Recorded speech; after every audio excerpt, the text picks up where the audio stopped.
गला देगा। उसमें अगर इसमें आप प्लास्टिक डालिए, पेन डालिए, ताला डालिए, लोहा डालिए, वो उसको भी ये गला देगा। तो ऐसे केमिकल्स को कहाँ पे रखा जाता है? ऐसे इलेक्ट्रीशियन वाले होते हैं, वो अपने हाथ में रबड़ वाला दस्ताना पहन लेते हैं और उसके बाद में लाइट वाइट को इसे पकड़ के जोड़ते रहते हैं। ओके दोस्तों, तो ये जो रबड़ वाला दस्ताना, क्या जो खनिज निकालते हैं सिर्फ उसमें से पेट्रोल निकलता है? नहीं निकलता है। उसको भर्जन किया जाता है वात्या भट्ठी में, और अलग अलग सी भट्टियाँ होती हैं, उसको भर्जन करके पेट्रोलियम अलग निकाला जाता है, उसमें से मोबियल निकलता है, क्रूड। हेलो गाइस, आ गया आपका भाई AJ22 नई वीडियो के साथ में। आज का टॉपिक जो है वो टाइटल और थंबनेल देख के आपने पहचान ही लिया। आज का टॉपिक जो है वो रबर है। अब देखिए, रबर के बारे में हमको पढ़ना है। रबर कहाँ से प्राप्त किया जाता है, रबर कितने प्रकार के होते हैं, कुचालक रबर कैसे बनाया जाता है। ओके दोस्तों, और जो यहाँ पे मिठाइयों का डब्बा लेने जाते हैं, उसके ऊपर रबर लगाया जाता है, पैकिंग वाला रबर, वो किस चीज़ से मिलकर बना होता है। और जो यहाँ पे साइकिलों में ट्यूब वूब का प्रयोग किया जाता है, वो कैसे बना होता है। ओके दोस्तों, चलिए स्टार्ट करते हैं ये video. Let start this video.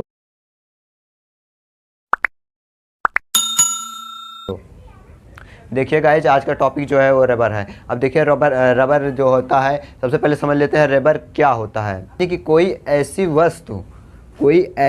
वस्तु जिसको खींचकर फैलाया जा सकता हो और उसके बाद में उसको छोड़ने पर वो पुरानी अपने अवस्था में आ जाए। ओके दोस्तों, ऐसे वस्तु को या पदार्थ को रबर कहा जाता है। ओके दोस्तों, अब देखिए रबर कितने प्रकार के होते हैं। रबर 3 प्रकार के होते हैं।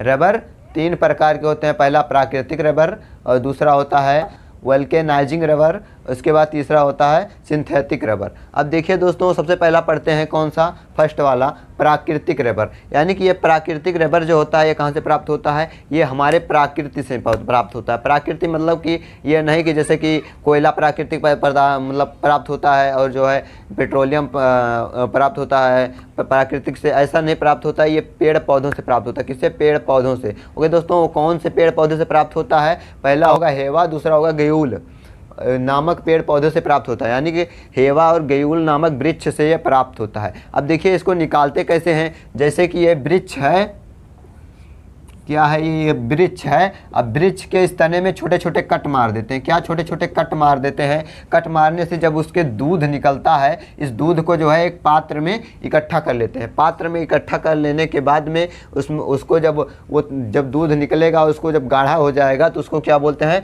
इसे क्रूड रबर भी बोलते हैं। क्या? Crude rubber. प्राकृतिक रबर को क्रूड रबर भी बोलते हैं। अब देखिए दोस्तों, अगर आपको ऐसा न समझ में आया हो, आप जानते होंगे ताड़ी वाड़ी पीते होंगे, ताड़ी को कैसे निकाला जाता है। एक पौधे ताड़ का वृक्ष होता है, उसके ताड़ के वृक्ष के तने पे ऐसा कुछ निशान मार दिया, कट मार दिया जाता है। उसके बाद में वहाँ पे उसके नीचे, उस कट के नीचे कोहली टांग दिया, मटकी समझ रहे हैं, कोहली, उसको टांग दिया जाता है। ओके दोस्तों, तो ये होता है जो ऐसे ही निकाला जाता है। सेम टू सेम ताड़ जैसा ये भी निकाला जाता है। इसमें इसे हल्का हल्का कट मार के इसके नीचे बर्तन टांग दिया जाता है। इसमें का दूध निकल के इस बर्तन में इकट्ठा होता रहता है। अब जब ये दूध को निकाल के इकट्ठा कर लिया जाता है, उसके बाद जब उसको रख दिया जाता है, वो गाढ़ा हो जाता है। तो गाढ़ा होने पर इसको क्या बोला जाता है? Crude rubber. ओके दोस्तों, तो ये हो गया फर्स्ट रबर, यानी कि प्राकृतिक रबर। आप समझ गए, जो रबर जो प्रकृति से प्राप्त हो उसको बोलते हैं प्राकृतिक रबर। प्रकृति से प्राप्त होने का अर्थ है पेड़ पौधों से। ओके दोस्तों, अब इसके बाद में आता है सेकंड वाला, जो होता है वल्केनाइजिंग। क्या? Vulcanizing rubber. अब देखिए दोस्तों, ये कैसे बनता है वल्केनाइजिंग रबर? ये ऐसे बनता है, यानी कि जो क्रूड रबर होता है, उस रबर में कितने परसेंटेज? 1 से 2% क्या मिला जाता है? सल्फर। क्या मिला जाता है? सल्फर मिला दिया जाता है। 1 से 2% क्या मिलाया जाता है? सल्फर मिला दिया जाता है।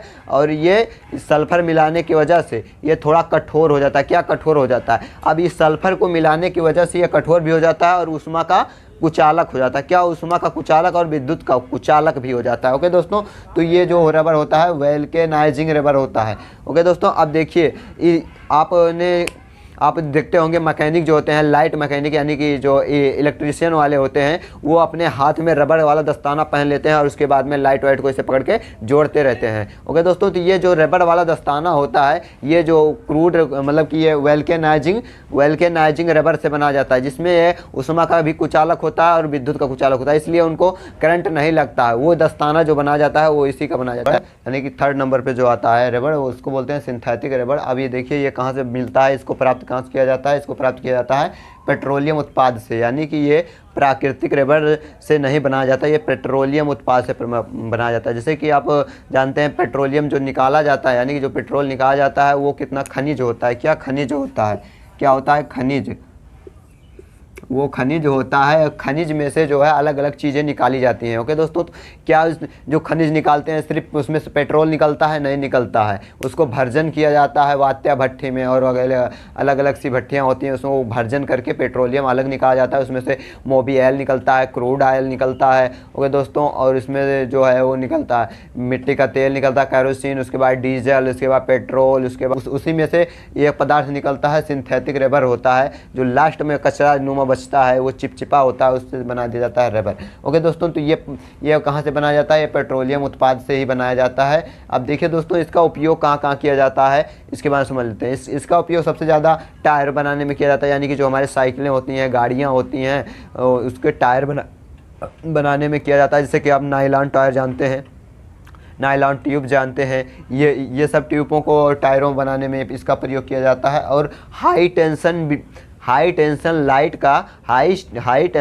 या हाई टेंशन बिजली का इंसुलेटर बनाने में कार्य किया जाता है। अब आप ये नहीं समझ पा रहे होंगे इंसुलेटर होता क्या है। अब देखिए दोस्तों, इंसुलेटर ये चीज़ होती हैं, जैसे कि आप देखे होंगे एक खंभा लगा रहता है, खंभे में ऐसे ही लगा रहता है, इसके ऊपर से 3 तार गए रहते हैं। अब देखिए इसके ऊपर एक ऐसे लगा के ऐसे गोल नुमा ऐसे लगा दिया जाता है, यानी कि यहाँ पे लगा के गोल नुमा ऐसे पत्थर का लगा दिया जाता है। अब ये जो पत्थर का ऐसे लगा दिया जाता है, इसको बोलते हैं इंसुलेटर। ये 2 प्रकार से होता है, एक अब्रक से होता है, एक अब्रक का बनाया जाता है, और इसके बाद में एक जो है ये सिंथेटिक रबर से बनाया जाता है। ओके दोस्तों, जो हाई टेंशन होती है, यहाँ पे जो हमारे 11,000 लाइट आती है हमारे गांव में, इस पर अब्रक का ये लगाया जाता है। लेकिन जो यहाँ पे बड़ी लाइटें जाती हैं, बड़ी लाइटें समझ रहे हैं, जैसे कि बड़े खंभे होते हैं जिसके नीचे से आप गुजरते हैं, आपको चर्र की आवाज़ सुनाई देती है लाइटों में, उसमें यही लगाया जाता है, सिंथेटिक रबर का इंसुलेटर लगाया जाता है। वो कुछ इस टाइप का होता है, ऐसे इसमें ऐसे स्प्रिंग टाइप का ऐसे बनाया गया रहता है,